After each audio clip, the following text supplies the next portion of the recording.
بسم اللہ الرحمن الرحیم سیدنا کریم صلی اللہ علیہ وآلہ وسلم۔ میں ہوں ہومیوپیتھک ڈاکٹر ظفر حمید ملک۔ آج کی اس مختصر سی ویڈیو میں آپ کو بتاؤں گا کہ اگر آپ ہائی بلڈ پریشر کے پیشنٹ ہیں اور آپ کا ہائی بلڈ پریشر کسی بھی میڈیسن سے کنٹرول نہیں ہو رہا، دل کی دھڑکن تیز ہو جاتی ہے، گردن کے پٹھوں میں کھنچاؤ رہتا ہے، غصہ بہت زیادہ آتا ہے، دل پر تنگی محسوس ہوتی ہے، سانس لینے میں دقت محسوس ہوتی ہے، تو کسی بھی ہومیوپیتھک اسٹور سے آپ یہ 3 میڈیسن لے لیں۔ تینوں کو جس طریقے سے یوز کرنا ہے وہ طریقہ آپ کو بتاؤں گا انشاءاللہ تعالیٰ۔ چند دن یوز کریں، آپ کا بلڈ پریشر مکمل طور پر نارمل رہنے شروع ہو جائے گا۔ ایک آپ نے لینی ہے روبلفیا کیو میں لینی ہے، دوسری آپ نے لینی ہے کریٹیکس کیو میں، اور تیسری پیسی فلورا کیو میں۔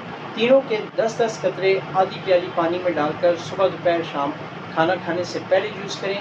انشاءاللہ تعالیٰ ان تینوں میڈیسنز کے لینے سے آپ کا بلڈ پریشر مکمل طور پر نارمل رہنے لگے گا۔